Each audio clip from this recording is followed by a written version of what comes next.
Welcome to this week's edition of Outdoors Online, a weekly webcast produced by the North Dakota Game and Fish Department. I'm your host, Mike Anderson. The early goose season is just finishing up. We have other waterfowl seasons opening here soon. My guest this week is head waterfowl biologist Mike Szymanski. Mike, tell us, how was the early goose season? Sure thing, Mike. We're still getting reports in from folks on how things have been going, but I know some folks have been successful.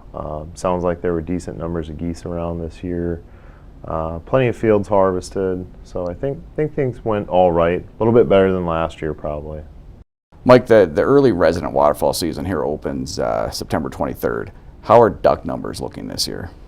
So duck numbers aren't too bad. I know a lot of people are really concerned with the drought conditions we've had, and surprisingly this year, I don't know how it'll play out in the long term, but this year it seems like the drought conditions have maybe impacted upland game birds actually more than waterfowl. And it kind of gets back to our May survey and even wet conditions last fall coming into winter with winter precipitation. We had a lot of snow, helped recharge some wetlands a little bit this spring.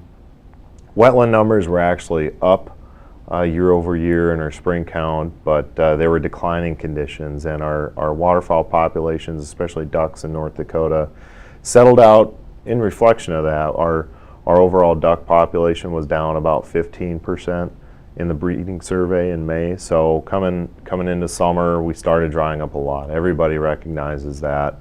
But luckily our larger brooding wetlands, not the real big lakes, but kind of the medium-sized kettle wetlands out there that are maybe 4 to 6 feet deep, those held on pretty good, and we're just starting to show signs of stress when we were doing our duck brood survey in the middle of the summer and when duck broods were really hitting the water.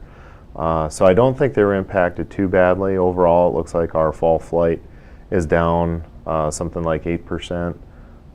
Year over year, our brood index is only down about 5%. So we're actually looking to be in pretty decent shape this year for duck production.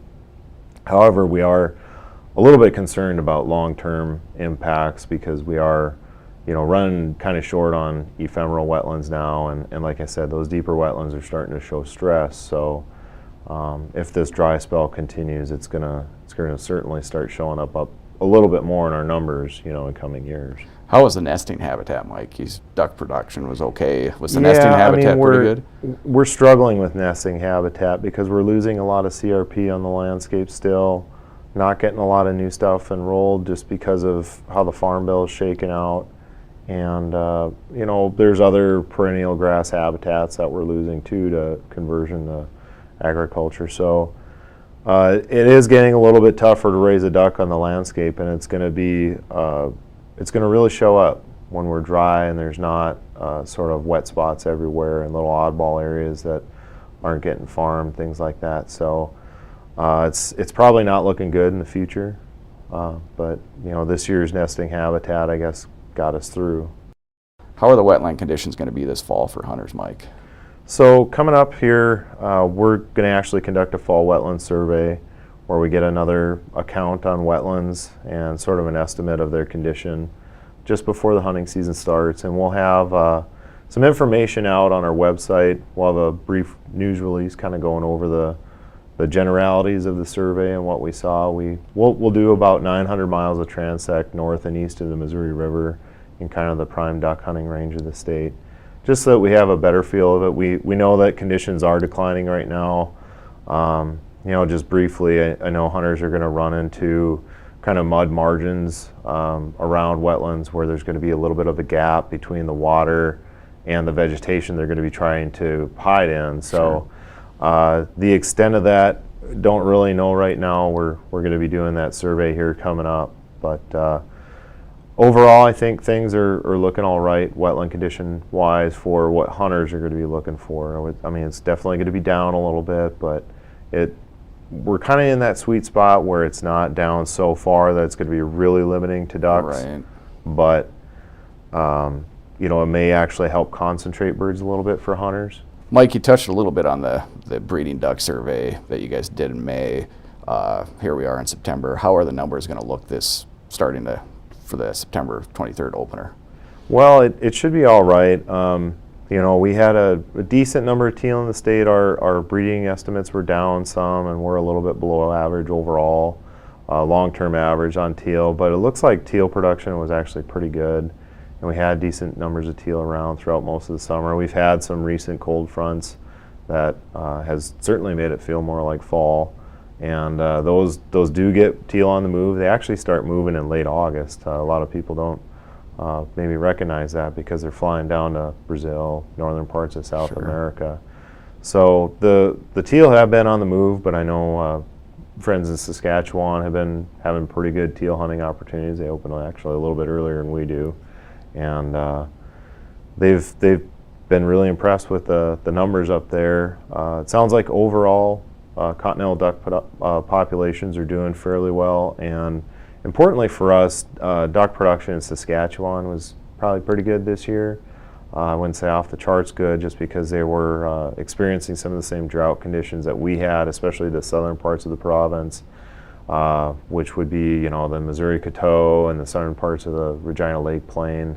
Pretty dry in those areas, but overall I think they had decent breeding habitat conditions for ducks in Saskatchewan. It sounds like folks saw a lot of broods, so if we get the right weather patterns and everything that dictates a good hunting season, we could be all right. For the fall migration coming from the north. Right, yeah. I mean we're getting to a situation where, with the loss of CRP and nesting habitat, and even in some parts of the state lots of wetlands due to wetland drainage, we are going to be less reliant on our own locally produced ducks and having to rely more on migration out of Saskatchewan and other areas where, it's a pretty big gamble, and we know from last year that we certainly didn't have ducks around for a good part of October and even into much of November because the weather wasn't conducive to migration. So Right.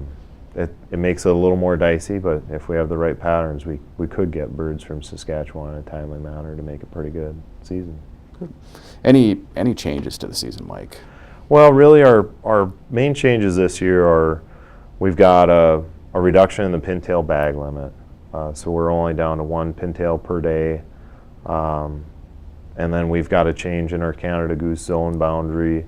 It's on the western side, extending it over to Highway 8, and that's all north of Highway 200. So that's a pretty minor change, but something that people should be aware of. It affects when early goose season closes, and then when goose hunting will close at the end of the year in that late season Missouri River Canada goose zone. What can waterfowl hunters look for this fall? Is it going to be a good season, average season? Give me your prediction. Well, I don't have my magic 8-ball with me, so it's really hard to know exactly how it'll pan out. But I think overall, we're not in too bad of a shape. I know people are really worried about the drought conditions and how that's going to affect waterfowl hunting. But, by and large, I think we're set up okay still. We've still got a decent fall flighted ducks. We've got, our fall flight estimate, something like 4.5 million. There's good production coming out of Canada. Guys are going to have to look a little bit harder for hunting spots, that's for sure, but really people should be doing their scouting and homework anyway. So I think we're sitting all right. A lot of good information, Mike. Thank you. You bet, Mike. Thanks.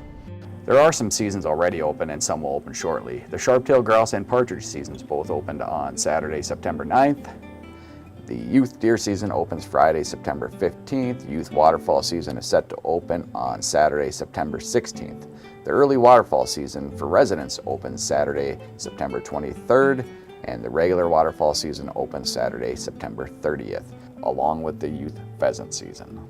Pronghorn firearms season opens October 6th, and the regular pheasant season opens on Saturday, October 7th. And the deer gun season opens Friday, November 10th. For head waterfowl biologist Mike Szymanski and the rest of the staff here at the Game and Fish Department, thanks for joining us this week for Outdoors Online. We'll see you again next week.